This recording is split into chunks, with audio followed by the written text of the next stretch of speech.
Voici vu de l'étranger et de la Russie, par exemple, avec Alban Bikosi. C'est une grève dont on vous parle depuis 10 jours maintenant, avec un mouvement qui perturbe de manière très forte les vols de la compagnie, mais pas seulement, qui perturbe aussi l'économie française, comme on vous l'a déjà dit. Un autre exemple maintenant, vous allez voir. Alors, ce sont les lignes moyens courriers qui sont très perturbées, bien sûr, en Europe, par exemple.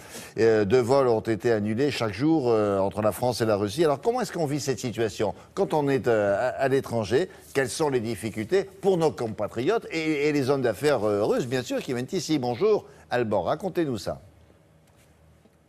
Bonjour William, bonjour à tous. Effectivement, cette grève dont on entend parler maintenant depuis 10 jours, on peut en entendre venir voir une fin, ce qu'on nous disait dans le journal, mais les conséquences sont réelles et elles sont sévères. Pourquoi? Parce que par exemple, les Français qui viennent en Russie, vous le savez, ont besoin de visa. Un voyage en Russie, ça ne s'improvise pas et souvent, le billet d'avion correspond à la date de votre départ. Et si vous ne partez pas de Russie, eh bien, légalement, vous êtes hors la loi et vous devez dormir à l'aéroport jusqu'à ce qu'on vous rapatrie chez vous parce qu'il n'est pas question de rester en Russie un jour de plus. Alors on va le voir, la situation est compliquée et puis elle est compliquée aussi bien pour les Russes qui, dans le même cas, sont en France et ont un visa qui arrive à expiration et qui veulent rentrer. Comment ça se passe?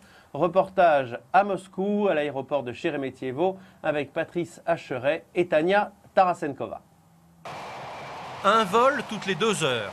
C'est le rythme habituel des liaisons Moscou-Paris. Mais depuis 10 jours, Air France a quasiment annulé tous ses vols. Seul Aeroflot relie encore la capitale. Ce matin, à l'enregistrement, les passagers sont venus plus tôt. Il faut faire preuve d'une certaine souplesse pour attraper le premier avion disponible. En moyenne, 1600 personnes voyagent entre la France et la Russie chaque jour.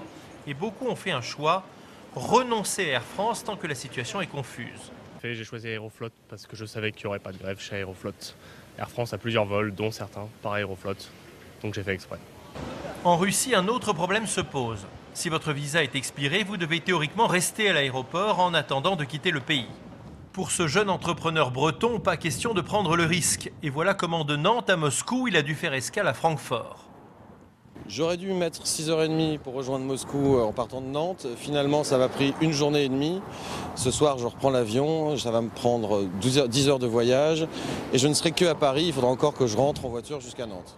Les agences de voyage et les compagnies aériennes font de leur mieux pour limiter les conséquences de la grève. Depuis 10 jours, Aeroflot joue la solidarité avec Air France en affrétant de plus gros avions. La semaine dernière, on a mis nos plus gros avions sur Paris. Pour aujourd'hui, ce ne sera pas nécessaire. On respecte le planning habituel, mais s'il le faut, nous sommes prêts à recommencer pour aider notre partenaire français. Au final, aucun Français n'est donc resté coincé à Moscou en raison des grèves. Mais l'image de la compagnie nationale auprès des Français, mais aussi des Russes, souffrira sans nul doute de ce conflit.